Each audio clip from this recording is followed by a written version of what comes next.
Welcome to This Week Health. My name is Bill Russell. I'm a former CIO for a 16 hospital system and creator of This Week Health, where we are dedicated to transforming healthcare one connection at a time. Today, we have an interview in action. Special thanks to our sponsors, Quantum Health, Gordian, Dr. First, CDW, Gozio Health, Artisite, and Zscaler. You can check them out on our website, thisweekhealth.com. Now, on to our interview.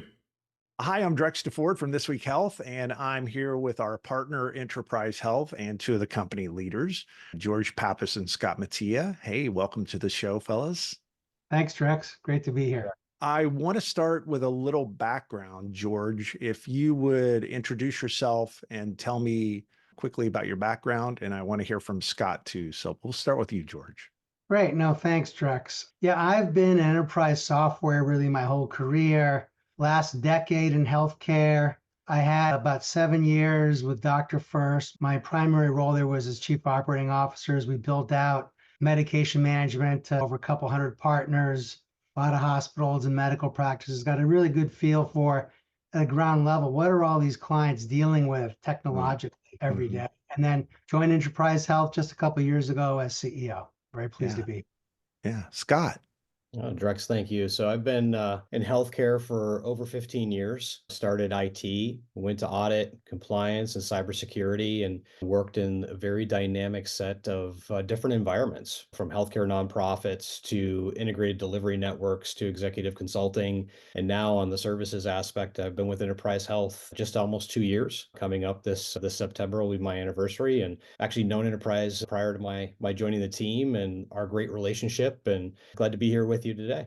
Yeah, thanks. So it's one of the things this isn't the first time we've met, but we've spent a lot of time talking to each other. It's part of what I really like about the two of you is that you have real world ongoing running gun battle challenges that you see every day, the stuff that's happening in healthcare. And now you're leading Intraprise.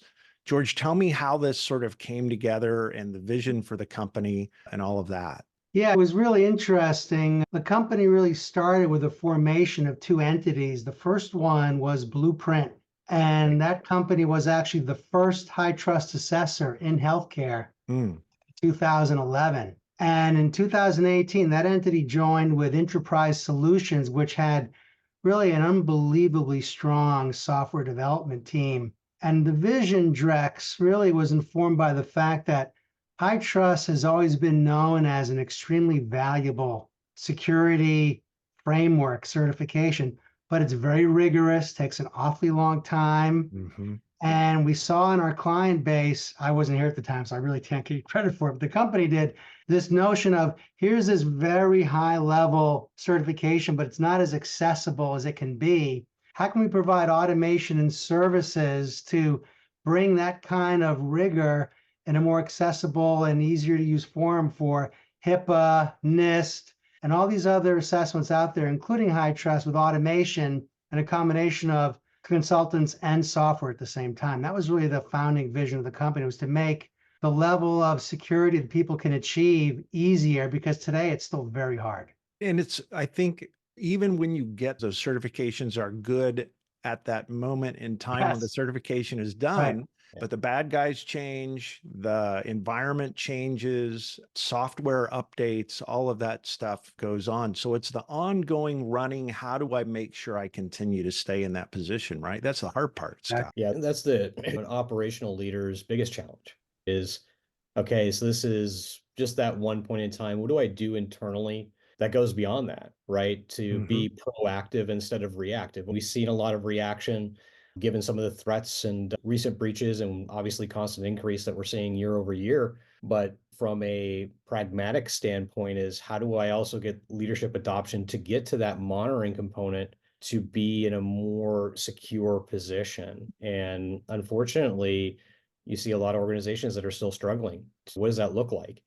And being in that position previously, it's an uphill lift. It's a journey that we all have to go through, and we have to find those partners that are going to go through it with us to essentially make us stronger. But it's all about learning from the community that we work in it as well. Healthcare is dynamic and unique, to say the least. And Having a partner channel and network of individuals that you can trust and rely on and throw ideas off on is also another component of building that and figuring out what's the right things to do. It is an amazing kind of place to be right now. One of the things in healthcare, we compete maybe on a lot of different things, but the one thing that we really don't compete on is security. You guys are working on a lot of hard problems. I know that in a few weeks, we're going to be doing a show with you. And during that program, we'll really dig into the way the products and services work. But Scott, in a nutshell, you guys help execs build a unified view of organization risk and help them figure out the transparency and the ownership assignments and the prioritization. Give me a little preview maybe of what we're going to talk about when we get together next. Yeah, it's a new sense of terminology. Unification of risk, what does that really mean?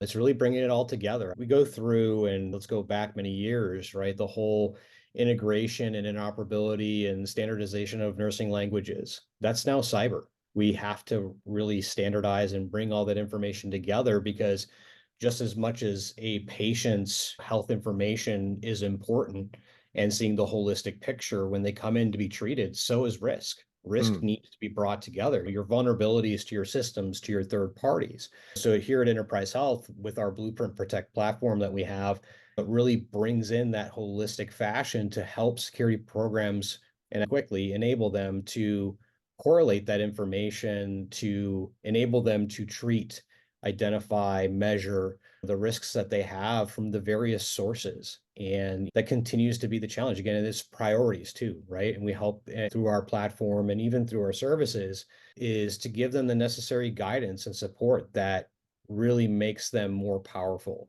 as opposed to saying, here's a tool, go figure it out. Right. That's what we've seen in the past, and learning from those opportunities that I've seen in my career, and as well as my other operational leaders that report up to me that have been in the same space for many years. It truly is really bringing those components together. You've got vulnerabilities that exist. You've got third-party systems that are coming in. We evaluate the third party, then you bring it into your ecosystem. It's operating. You've got vulnerabilities. Then who really owns it? And that's another component about unification of risk is transparency and ownership. And that's one thing that we're really tackling each day and every day, is to really, let's get out of the momentum or the kind of the position of being reliant upon spreadsheets and these cumbersome platforms that take years to really come to fruition and to adopt, because people become very frustrated. And I think part of that is my informaticist background a little bit too, is right. It's about clinical workflow, risk, it's cyber risk workflow. It's exciting. So this whole idea of risk unification in the spirit of everything's connected to everything else, you can't look at things in just an individual lane and think that you're going to be able to deal with it like that. George, there's some pretty interesting use cases that we'll talk about in the next episode too, right? But the use cases are pretty easy to understand. Once I think people get their heads wrapped around it, they can see why this turns out to be really important. Yeah, and Drex, the other dynamic there is we recognize that a lot of our clients, they have a lot of budget challenges, right? And so essentially what they've done without having a picture, so I want to put a lock on my front door, I want a smoke detector, I want a carbon monoxide detector, but is the whole house secure? What about the first floor window in the back? And that's where, you know, what we're able to do is bring all these different assessments together and put them in a way that lets that decision-making group of the entity see it and say, okay. Oh, no, by the way, your chief medical officer hasn't let you shut down the MRI machine for 2 years and you're like 3 patch releases behind. Oh, so that's where all these various pieces become very hard for a leadership team to prioritize and execute against. And with manual methods, sometimes they're not even covering many of these risks because they just don't have the volume of time and energy to do it. They don't have them in one place. And so it's really hard to see what the priorities are compared to each other. Exactly. Yeah. What makes Intraprise Health unique in the market? Yeah, I would answer it this way, and I'll let Scott correct me and give you the correct answer. Really, it's a combination of a few things. The first is that we have very deep experience in healthcare. All of us do. And you can't hope to help a client understand how to prioritize what they're doing if you don't understand healthcare operations, healthcare technology, and everything else. The second thing is we do have a level of automation for assessments that people can't cover their full operation with. as well as risk management platforms for automation, the Unified Risk Manager and others, and third party. And the last thing is we're a services and a product company, so deliver a whole solution. And the reason that's so critical is that a lot of our clients have trouble hiring people. So we can actually get it set up and running. They can run it themselves. We can run it for them or hand them the platform. They can run it themselves. But we recognize in the end, our clients want one party to be accountable to them. We're that party, and we'll help them get the job done. Scott? Yeah. Drex, thanks. And George stole my thunder and pretty much all of that. As I talk to anybody that I work with, various executives and other CISOs and CIOs, is really fundamentally sets us apart is our drive to make it better. And the operational leadership team and the team that we have here really understands. If you look at some of the ratings that we've come out with and been very pleasantly nominated #2 by Black Book and with class and everything, is it's all about partnership, understanding, and getting to know how their environment operates. Everybody's unique. Everybody's different. There is no standard operating procedure here. And our diverse experience really sets us apart. And then enabling it through our assessments and our platform, we're trying to tackle a very big hurdle that a lot of people are still struggling to get over. And we're there being that guiding light, or hoping to be that guiding light for them. It's a truly wonderful company and team. And just to George's point, we are not just services, we are a product and services organization that really enables another company that we may be working with to move further along down their path quickly. Yeah. I think the experience and the perspective to me is a big part of that. And I think a lot of that leads to the empathy part of being able to see from their seat, from their shoes, what they're up against. That makes a huge Yeah, we've both in software engineering been up all night doing a system test. We understand migration. Yeah. We see the Swiss cheese, right? Yeah. Because it's everywhere in these older systems. That's what we help our clients with. Exactly. George, Scott, thanks for being on today. I appreciate it. And we'll do this again in a longer form coming up pretty shortly. Thanks to everyone for listening, and be sure to come back because we're going to really dig in here in just a few weeks. Thanks. And Drex, we're really pleased to be a part of the 229 Cybersecurity and Risk Group. We really appreciate the way we're having quality collaborative conversations across all different participants. It's really important that we can work together to find the right way to crack these problems open.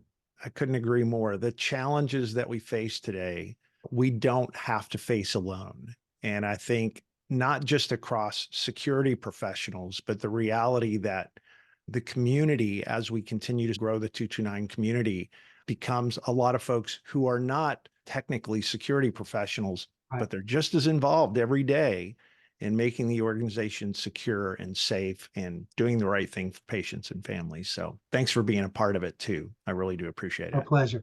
Thank you, Drex. Appreciate it. Thank you. Thank you. Thanks for listening to this Interview in Action episode. If you found value in this, share it with a peer. It's a great chance to discuss and in some cases start a mentoring relationship. One way you can support the show is to subscribe and leave us a rating. If you could do that, would be great. And we want to give a big thanks to our partners who make this possible: Quantum Health, Gordian, Dr. First, CDW, Gozio Health, Artisight, and Zscaler. You can learn more about them by visiting thisweekhealth.com/partners. Thanks for listening. That's all for now.